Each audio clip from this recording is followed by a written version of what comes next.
on to tell the people there in the synagogue that that's who they were witnessing right then, that he was the person that the prophet Isaiah was talking about. That his ministry that began at that moment was going to be about those things, about releasing the captives and all of the things that he had just said. It was really quite a moment. It was an instructional moment. Jesus was really teaching. And many, many people now consider that scripture, both in Luke and in Isaiah, to be one of the most concise and eloquent descriptions of who Jesus was and what his teaching was really all about. So I just kind of wanted to put that out there for you. Put a pin in that because we're going to come back to it later. But for right now, I wanted to switch gears and tell you a little bit about this really interesting conversation that I had. This was a couple of weeks ago. Now, most of you know that I have a little project going on down the hill, right? If you don't, there's a house under construction down there, and it's our house, Heidi and I, and we are building it. Not having it built, but actually building it.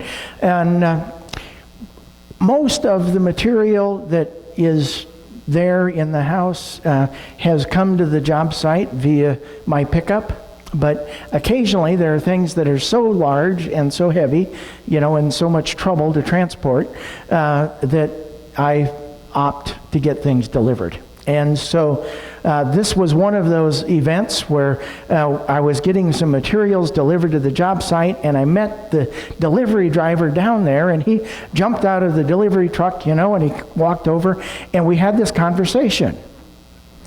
And he asked me right away, he said, "Are you the builder?" And then again, he said, "Do you build a lot of houses?"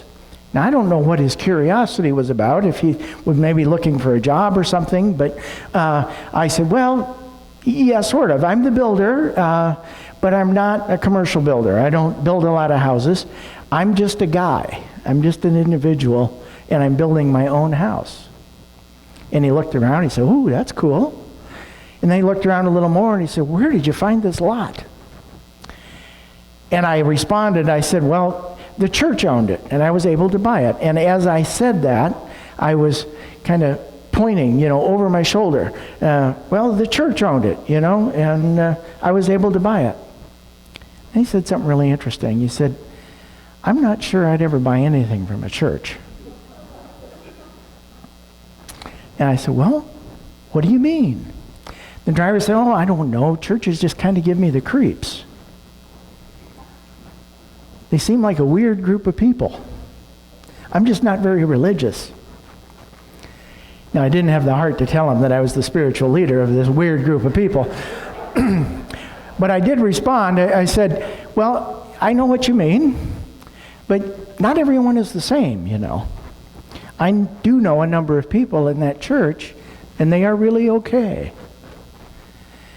And he backed off a little bit. He kind of, "I didn't mean any disrespect. It's just the way that I am. I'm sure that they're good folks."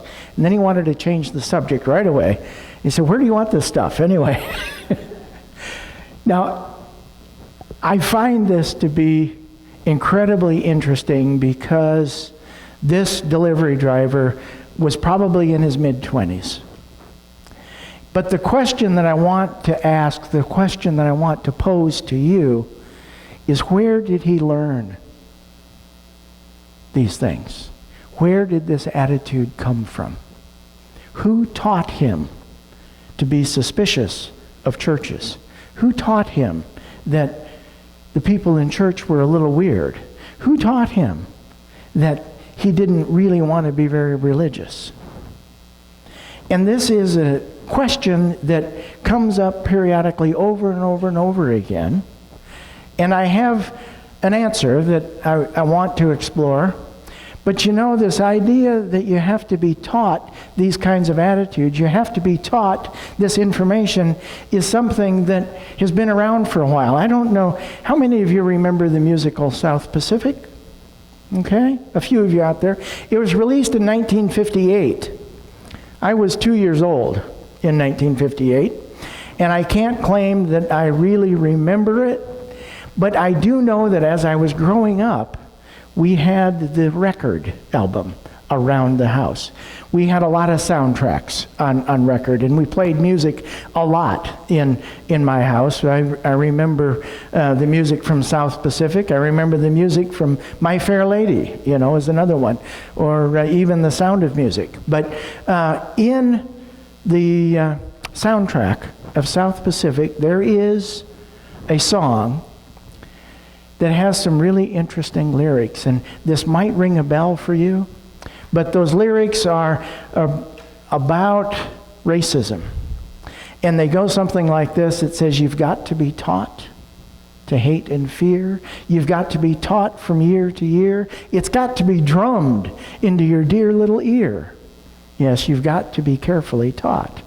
You've got to be taught to be afraid of people whose eyes are oddly made and people whose skin is a different shade. You've got to be carefully taught. You've got to be taught before it's too late, before you are 6 or 7 or 8, to hate all of the people that your relatives hate. You've got to be carefully taught.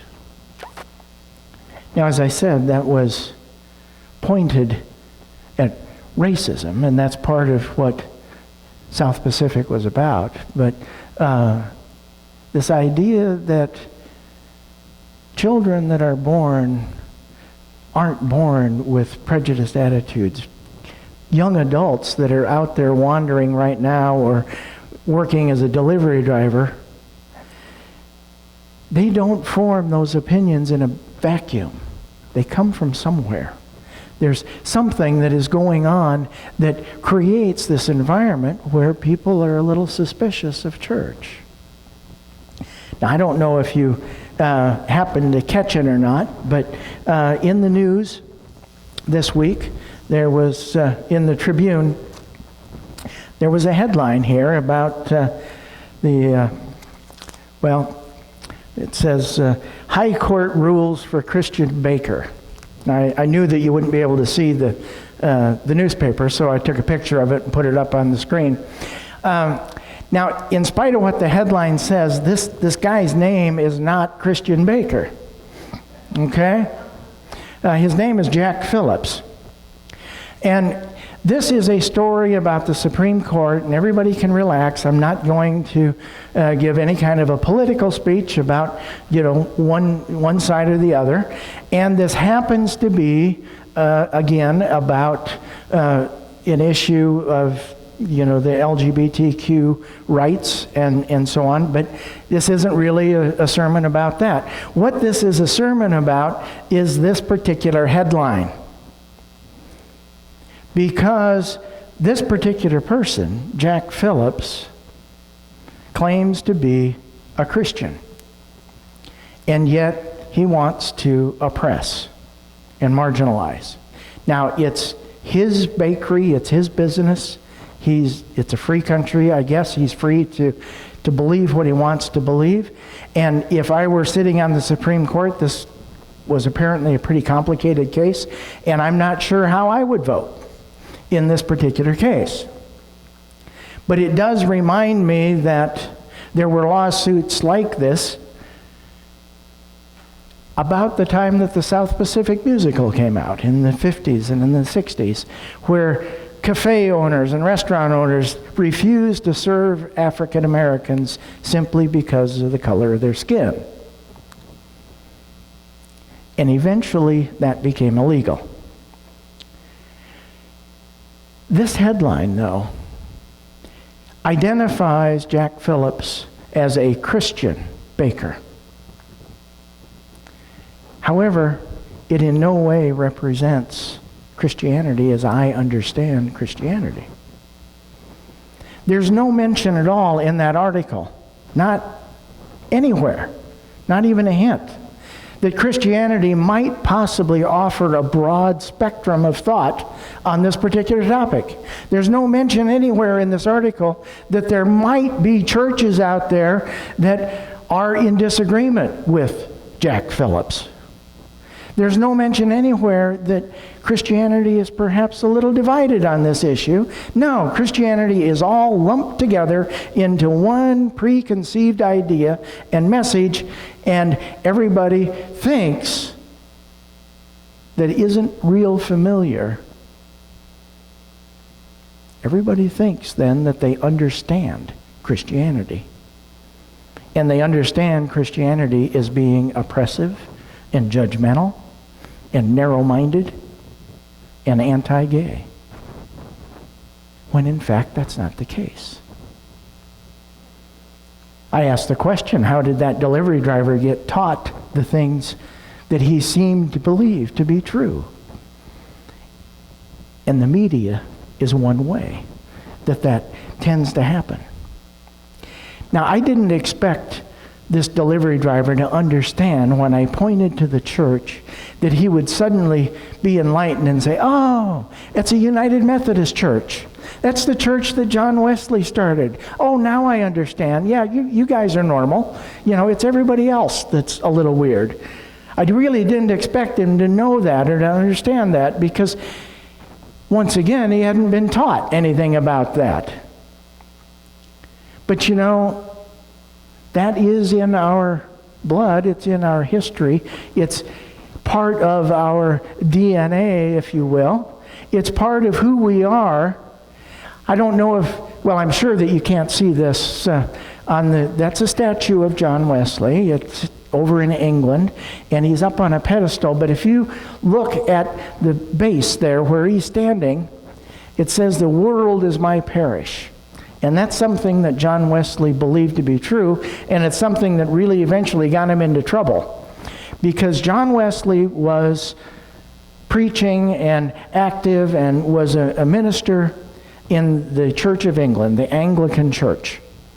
And during the last half of the 18th century, 1750 to 1790, in there, the Anglican Church believed that only certain people of a certain class and status, a certain education level, only a very few select individuals were welcome in church. Not everybody could go to church. Furthermore, the only place where it was the only place it was legal, I guess, if you want to think about it in that terms, to actually preach, to talk about God, to give a sermon, was in church. And John Wesley said, well, wait a minute. How is anybody who is outside of who's invited to come to church, how are they going to hear anything about Jesus? How are we going to reach them? How are we going to help those persons that are outside of the walls of this church? And so John Wesley started to go to, the places that were a little undesirable, like coal mines. He would speak to the miners as they got off of their shift, and they were, covered in soot, and they were black, and they were dirty, and he would stand in the entrance of the coal mine, and he would preach to the coal miners. And then when he was done preaching to the coal miners, he would go to the hospitals, and he would preach to those that were sick. And when he was done preaching to the sick people, then he would go to the jails and the prisons, and he would preach to the inmates. And pretty soon the Church of England said, enough of that. You can't just go out anywhere and preach. And he did it anyway. He did it anyway. And eventually John Wesley was tossed out of the Anglican Church. He was no longer welcome, but he continued to say, the world is my parish. And that's what became known as the social gospel. That's something that John Wesley kind of started. John Wesley is also kind of famous for stating that a good approach to spirituality, a good approach to theology, is to think and let think.